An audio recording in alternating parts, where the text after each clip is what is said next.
then the conventional wisdom among us was, oh yeah, Enugu, they're going to be more laid back, it's just sort of a slower paced city. We were wrong. Those journalists, first of all, great cross section, young to old, print, broadcast, online, radio, we had it across the board. And that audience was so engaged. The only time we took a break was to watch Nigeria play. And then they came back for more. Wow. Yes. Wow. So we'll see how the next 2 days go here. But my expectations are high. Interesting. Well, let's talk about our two countries, Nigeria and the United States. Tell me, how well will you describe Nigeria-U.S. relations today? In the 2 years that I've been in Nigeria, it's been interesting as well as gratifying to see that U.S.-Nigerian relations not only strengthening over some traditional issues, but moreover, they're expanding into other fora. So, for instance, trade. In Lagos, we have an office set up just for facilitating trade, foreign commercial service. We're doing more exchanges. We've got bigger numbers going. We have more Nigerian students in the United States than the year before. It went up 10%. So I'm seeing the ties cut across all different sectors. You see it in security, financial, economic, cultural. So it's exciting. Interesting. Well, let's look at the fight against terrorism. It's one of the critical areas between the two countries that these two nations are collaborating. How fruitful has this synergy been? Well, I would say that the synergy has achieved results. I don't think that anybody would say they've achieved the results that they would like. But I would say that the U.S. and Nigeria are continuing to work together, that we share a common goal, and that towards that end, we're going to support one another. All right. Well, why was President Buhari, our own president here, the first president from sub-Saharan Africa that President Donald Trump met with then? I know. I think that's a good question. And I would say that if you want to know what's really important to the U.S. government, you need to watch where we put our time and where we put our money. So that when I say to you, hey, Nigeria is the most important country to the U.S. government, you might look at me skeptically and go, really? I would say, look where President Trump has put his time. Who did he meet with? President Buhari. Why? Nigeria is the most important country to the United States in sub-Saharan Africa. And I mean, what would you say are the takeaways, for Nigeria from that particular meeting? From that particular meeting, I know that they focused on security cooperation, they focused on economic issues. So out of that meeting, there were some contracts made. I should be more clear. I'm not exactly sure if they were contracts, but they were definitely intents to purchase. So that I have to be absolutely clear on that. And moving forward, they also discussed security issues. They discussed exchange issues. So it was my understanding that it was a broad range discussion. Broad range. Well, we expect to still begin to see, the outcome and the benefits of that particular meeting, especially in Nigeria, in the coming days and years. But then, the United States does provide lots of assistance for Nigeria. What does the United States hope to get from Nigeria in return for these assistance? What the United States hopes to get from the assistance it gives to Nigeria, and right now, for fiscal year 2017, we will give Nigeria over $800 million. What we hope to get is a prosperous, economically prosperous, and stable Nigeria. But I can see, Femi, by that look in your eyes, she's like, what does she mean? There's no free lunch, even in Freetown. No. So, where we think is whither goes Nigeria, goes Africa. Speaking frankly, it would not be in the United States' interest to have an unstable Africa. It's in the United States' interest to have a stable and prosperous Nigeria. If you prosper, we prosper. Our futures are linked. Well, there are lots of challenges facing the Nigerian nation. What is the United States government doing in these regards issues like governance, issues about governance, health issues, educational issues, and even trade and investment issues? If you look at the overall pot of money that we give, the assistance that we give to Nigeria, the single largest expenditure is health. Nearly half of that $800 million is spent on health initiatives. So you see that through PEPFAR, which focuses on HIV/AIDS. You see that in maternal mortality programs. You see it in malaria. And there's a host of others, but those are sort of the three key areas. Then, moving on to education. Particularly in the north, we have some robust programs focused on getting, in particular again, girls back into schools. They focus on boys as well, but in the north there's a lower enrollment rate of girls, so they focus on that. In terms of trade, they have the bilateral CID, which meets once a year, and I know out of that they have made pledges to partner together on facilitating bilateral trade. In terms of other elements of education, we in Consulate Lagos, as well as Embassy Abuja, have a service called Education USA. So we're doing our best, and that's one of the reasons I'm really pleased to be here this morning, to try to encourage Nigerians to consider studying in the United States. As I mentioned before, it's now it's about 11,700 Nigerian students are in the U.S. in 2017. So that's up from around 10,000 in 2016. So just in the time I've been here. And the number's been going up continuously for the past 8 years. Well, interesting. Well, let's talk more about the U.S. this time. The world was relieved, when President Donald Trump met with North Korean leader Kim Jong-un, just weeks back. But then just 2 days ago, in what some people have called a dramatic twist, North Korea was rated a high-risk nation to the U.S. again. What's happening? To many people in Nigeria, they're saying, is there some drama going on between the two countries? So, I want to avoid getting into all of the details, but when it was labeled a high-risk country, that was directly linked to sanctions.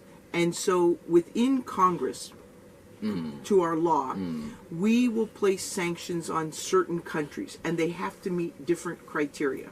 As it stands at the moment, the North Korea, DPRK, in fact, meets all of those criteria. It is, in fact, a high-risk country, so sanctions will be placed on it. That's on one hand. On the other hand, however, we're looking forward to working with North Korea to reduce that risk. So from where I sit, those different actions are actually complementary. It's like we've started the process of reducing the risk, but by the way, you're not there yet, but we're hoping you will be. All right. Well, another issue that got many people concerned and worried, especially here in Nigeria, is about the separation, about illegal migration, separating children from their parents, and this zero tolerance policy would see children separated from their parents. It's been kind of a shock to the world. Yes, there is an executive order now, but then how will it pan out in the long term? This is an excellent question, one to which I don't have the answer. Nobody does. So, I, like many people in the United States, was very pleased when the president issued the executive order. So, as you probably know, that in fact, the legal authority to separate children from parents has been there since about 2008. It was never acted on. Then it was acted on. Then President Trump stepped in and said stop. But while he's doing that, both the Republicans and the Democrats in the House of Representatives as well as the Senate are working on immigration bills. One of them came up for a vote last week in the House. They're actually got two bills going. The Senate has another one.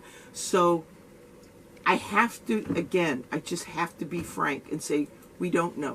Do I think it'll be worked out? I think it'll be worked out, but I don't know how. All right. Well, U.S. has been a major supporter of Nigerian democracy.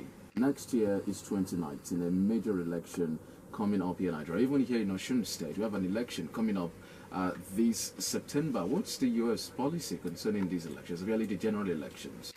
Regarding the Nigerian elections, we have one objective. One.